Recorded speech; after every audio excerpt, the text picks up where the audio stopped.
You wake up in the morning and the first thing you do before brushing your teeth, before drinking water, is check your phone. Notifications, messages, someone liked your post, someone didn't reply, someone's life looks perfect, and just like that, your attention is already outside of you, already focused on others. You scroll and scroll, subtly comparing, judging, reacting. You think it's harmless, but inside you're being drained, pulled away from yourself, little by little, and before you know it, your day is shaped not by your own values, but by the noise of everyone else's life. Now ask yourself this: when was the last time you truly sat with yourself? No distractions, no outside opinions, just you, your thoughts, your truth. If that question feels uncomfortable, if silence feels like a stranger, you're not alone. Most people are terrified of turning inward, and that fear keeps them stuck in a cycle of self-neglect and comparison. This video is about that cycle and how to break it. We're diving deep into a truth most people spend their entire lives avoiding. If you don't focus on yourself, you will always be at the mercy of the world around you. You will be ruled by other people's success, opinions, love, rejection, drama, praise, criticism, and none of it will ever truly satisfy you, because none of it is you. The most powerful shift you can make in life, the one that changes everything, is this: stop focusing on others. Start focusing on yourself. This is not about becoming selfish. It's about becoming whole, about coming home to your inner life. Carl Jung said, "Who looks outside dreams, who looks inside awakens." And he was right. Real growth begins the moment you redirect your energy inward, the moment you stop waiting for someone else to validate your worth, the moment you stop measuring your life by someone else's timeline. In the next 30 to 40 minutes, we're going on a journey, not the kind with maps or directions, but the kind that asks you to look inward, to listen deeply, to question what you've been chasing, and to reclaim something sacred, your focus. Because your focus is your life. What you give attention to, you give energy to. And most of us have been giving our energy to everything but ourselves. We've been programmed to live outwardly, to perform, compare, and please. But now it's time to do the opposite, to slow down, to return, to remember who you were before the world told you who to be. So take a deep breath. This is your invitation, not to escape, but to wake up. Not to fix everything, but to begin seeing clearly. Because once you see, you can never unsee. Once you remember, you can never forget. In this video, we'll explore why we lose ourselves in others and how to find our way back. We'll talk about how society shapes our attention, how childhood experiences program our focus, and how modern life is designed to keep us distracted. We'll break down the subtle ways we abandon ourselves and give you the tools to start coming back. And we'll keep it simple. No jargon, no fluff, just real talk, practical insights and honest reflections. Because healing doesn't come from complexity, it comes from clarity, from finally telling yourself the truth. By the end of this video, you'll understand why self-focus is not selfish. It's essential. Why boundaries aren't walls, they're doors to deeper self-respect. And why your energy is your most valuable currency, and it's time to invest it where it truly matters. You'll leave this video not with a to-do list, but with a shift in perspective. One that changes the way you wake up in the morning, the way you carry yourself through the day, the way you speak to yourself when no one's watching. This is not a motivational speech. It's a wake-up call. Because you don't need more motivation, you need reconnection with your truth, with your depth, with a quiet voice inside that says, "I'm tired of performing. I want to be real." So if you're ready to stop living on autopilot, if you're tired of feeling like your life belongs to everyone but you, then you're in the right place. Let's begin. Let's start with something simple but powerful: awareness. You cannot change what you don't see. And most of us don't even realize how much of our attention is hijacked, how much of our energy is consumed by watching, worrying, comparing, reacting. It becomes automatic. We scroll through social media, we track other people's progress, we gossip, we judge, not because we're bad people, but because we've been trained to focus outward from the very beginning.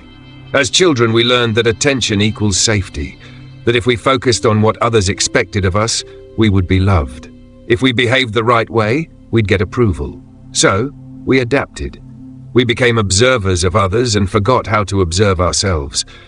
We learned to survive in a world that demanded our focus to be everywhere, but inward.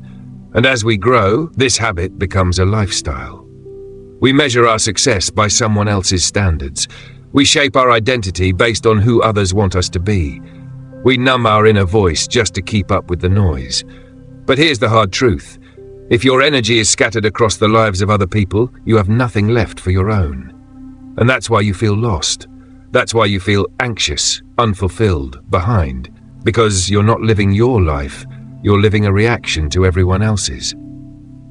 So how do we shift? How do we begin to focus inward? It starts with asking better questions. Not what are they doing, but what am I doing? Not do they like me, but do I like me?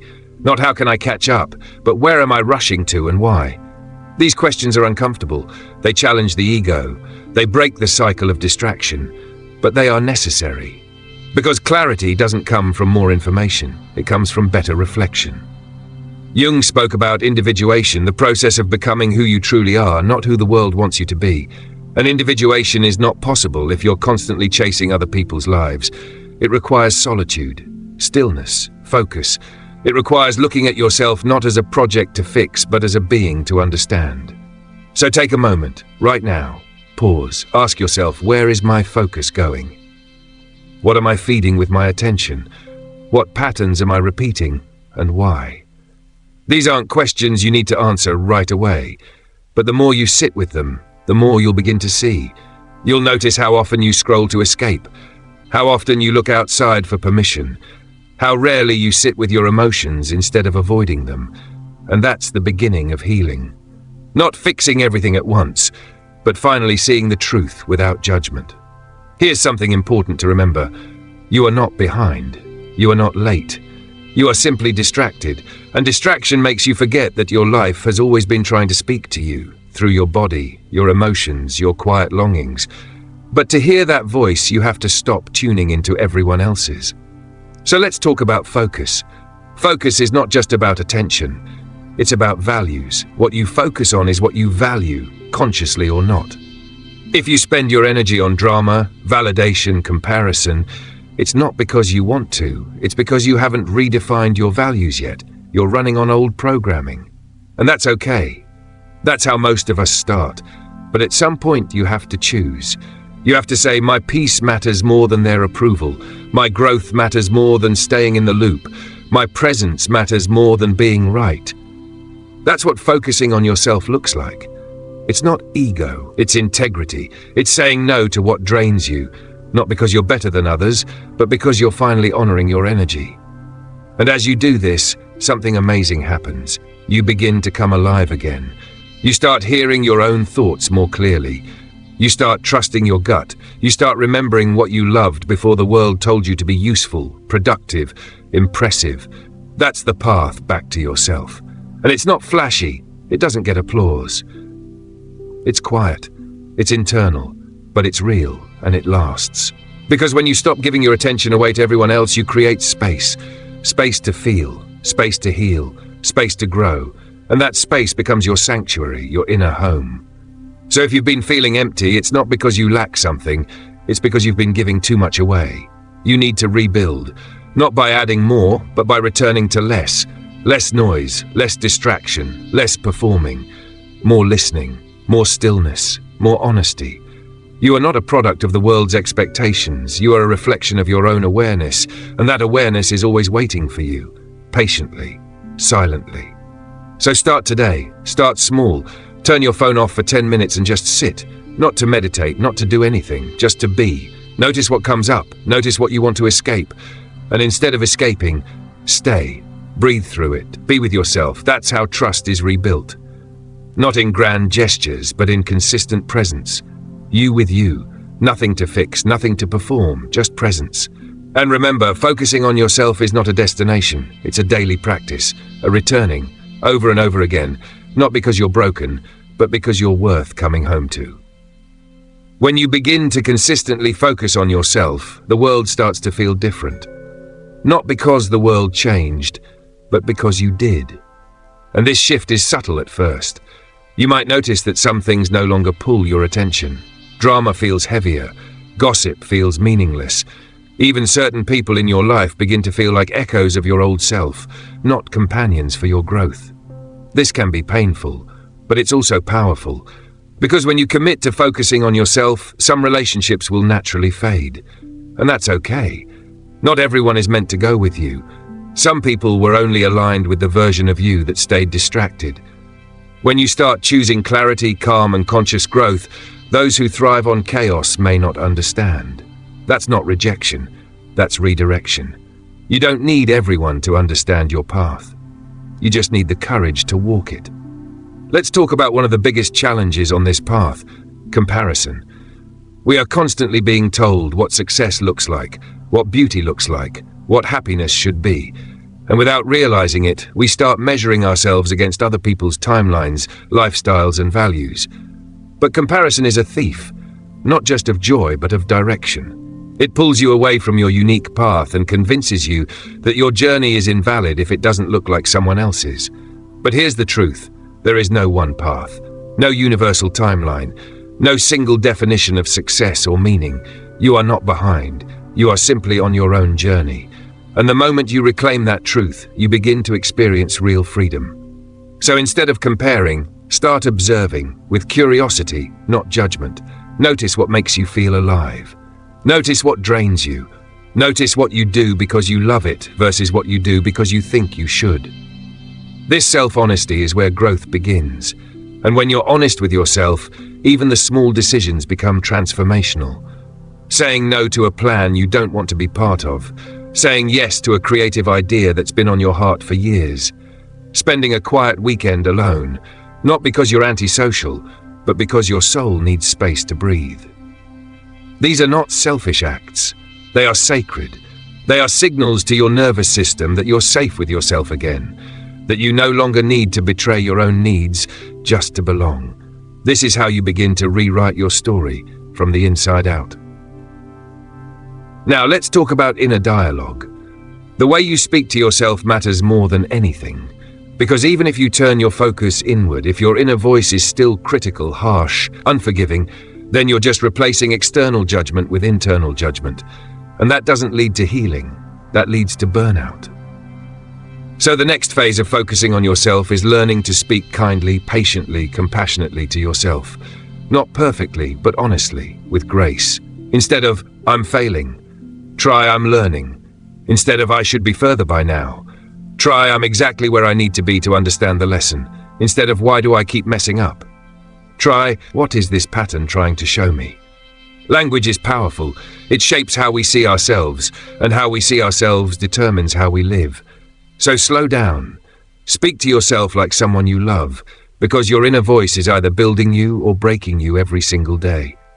And now, let's go even deeper. Focusing on yourself also means reclaiming your emotional space. Many of us have been trained to suppress, to numb, to escape. But your emotions are not the enemy. They are messages. Anger is a boundary being crossed. Sadness is a need not being met. Anxiety is a signal that you're out of alignment with something in your life. When you focus inward, you begin to decode these messages instead of avoiding them. You learn to sit with discomfort without judgment. You learn to ask, "What is this emotion trying to teach me?" instead of, "How do I get rid of it?" And in doing so, you stop running from yourself. You stop fearing your own depth. You realize that you are not too much, not too broken, not too emotional. You are human, and your inner world is rich with information if you're willing to listen. One of the most empowering things you can do is to stop outsourcing your worth, to stop looking for someone else to validate your pain, your path, your pace. You don't need a crowd to heal. You don't need applause to grow. You don't need permission to rest, to change, to evolve. You just need to trust that your inner compass, your intuition, is enough. And that compass gets clearer the more you stop chasing the noise and start honoring your stillness. Stillness is not laziness. It's medicine. It's where clarity is born. And in a world that glorifies speed, choosing stillness is revolutionary. So let yourself slow down. Focus not on doing more, but on being more present, more intentional, more you. Because you're not here to perform. You're here to live. And life begins when you stop watching others and start returning to yourself. Remember, this isn't a quick fix. It's not a 30-day challenge. It's a lifelong relationship with yourself. And like any relationship, it requires care, attention, forgiveness, and time. There will be days when you slip back into old habits. That's okay. That's part of the journey. Progress is not linear. Healing is not a straight line. What matters is that you keep coming back. Coming back to your breath. Coming back to your truth. Coming back to what matters to you. Not what's trending, not what's expected, not what's applauded. Just you, with you. Because when you live from that place, you become unshakable. Not because life gets easier, but because you stop abandoning yourself when it gets hard. And that is true strength. Quiet, powerful, lasting. You are not here to fix others. You are not here to prove yourself. You are here to live fully, deeply, honestly. And that begins the moment you decide, I will focus on myself, not because I'm selfish, but because I'm finally ready to come home. When you focus on yourself instead of others, something interesting happens. You stop living on autopilot. You begin to notice how many of your thoughts, choices, even emotions weren't really yours. They were shaped by parents, peers, social media, the culture around you, and without even realizing it, you were living someone else's script. But focusing on yourself is how you begin to rewrite that script, line by line. You begin to ask deeper questions. Not what do they expect from me, but what do I truly want? Not how should I look, but what makes me feel alive in my body? Not what will make them approve, but what brings me closer to peace. This shift doesn't happen overnight. It's a process of unlearning just as much as learning. It requires patience, but most of all, it requires presence. Because presence is the antidote to distraction. And distraction is what keeps us tied to other people's lives. Let's talk about social media for a moment. We scroll endlessly, looking into the lives of others. Highlight reels, curated images, polished versions of truth. And while there's nothing inherently wrong with sharing moments, we often forget that we're comparing our behind the scenes to someone else's movie trailer. That comparison distorts reality. You might be building something beautiful slowly, silently, and still feel like you're not doing enough.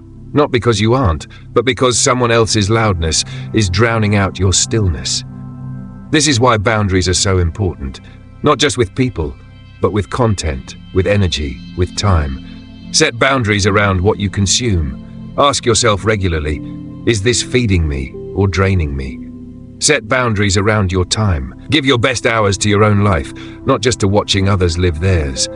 Set boundaries around your energy.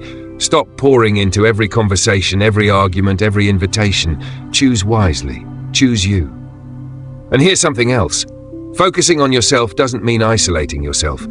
It means choosing relationships that reflect your growth, not your fears. You don't have to do this alone, but you do have to be intentional. Surround yourself with people who challenge your thinking, support your vision, and respect your silence. Not just those who keep you comfortable, but those who help you grow. And sometimes growth means losing people. This is hard, especially if you're used to being the one who gives, supports, holds space for everyone else. But your healing requires you to hold space for yourself first. You cannot pour from an empty cup. You cannot be everything to everyone if you are nothing to yourself. Self-focus is not neglecting others. It's choosing wholeness over performance, depth over appearances, reality over illusion. And when you make this choice, you begin to realize how much of your pain was rooted in self-abandonment. Times you said yes when you wanted to say no. Times you stayed quiet to keep the peace. Times you betrayed your own needs to feel wanted. These moments are not failures. They're invitations. Each one is asking you, are you ready to choose yourself now? Because choosing yourself isn't a one-time act, it's a daily decision. It's in the boundaries you set. It's in the words you speak to yourself. It's in the way you treat your time, your energy, your body. You begin to realize that everything you used to seek outside, validation, love, clarity, it all begins within. And yes, healing this way can feel lonely at first, but eventually, the loneliness fades and is replaced with something deeper, solitude. And solitude is sacred. In solitude, you remember who you are. In solitude, you hear your own voice again. In solitude, you meet your real self, not the one shaped by fear or approval, but the one that's been waiting to be seen. Let's talk about self-trust. When you focus on yourself, you start building trust with the only person you're guaranteed to be with for life. You. But trust doesn't come from big gestures, it comes from consistency. Keeping your promises to yourself, saying what you mean, acting in alignment with your values, even when no one's watching. That's what builds inner confidence. Quietly, steadily, authentically. And confidence isn't arrogance. It's not about thinking you're better than others. It's about no longer needing to compare yourself to others at all. Because you're rooted. When you're rooted in who you are, external opinions lose their power. Criticism doesn't shatter you. Praise doesn't define you. You listen, but you don't lose yourself. This kind of strength doesn't scream, it whispers. It says, I know who I am, even when others don't. It says, I don't need to be loud to be clear. It says, my worth is not up for negotiation. And from that place, everything changes. You begin to live more intentionally. You make choices from alignment, not obligation. You stop chasing. You start creating. You stop reacting. You start responding. And slowly, your life becomes a reflection of who you truly are, not who you've been told to be. So what does it actually look like to focus on yourself in daily life? It's waking up and checking in with yourself before you check your phone. It's creating more than you consume. It's taking care of your health, not for aesthetics, but for vitality. It's having hard conversations, not to win, but to grow. It's spending time alone, not because you have to, but because you want to. It's investing in your dreams even when no one else sees the vision yet. It's choosing presence over performance. And it's doing all of this, not because you're trying to prove something, but because you finally realize you are worthy, with or without anyone's permission. This is the journey back to yourself. And it starts not with a grand plan, but with one small, honest choice. So take a breath, get still. Ask yourself, what do I need today? What would support me right now? What would honoring myself look like in this moment? Then do that. Just one thing. Because every time you choose yourself, you teach your nervous system that you are safe. You teach your mind that you are trustworthy. You teach your heart that you are home. And that's the foundation of real healing. Not chasing the next thing, but returning to the only place that matters, here, now, with you.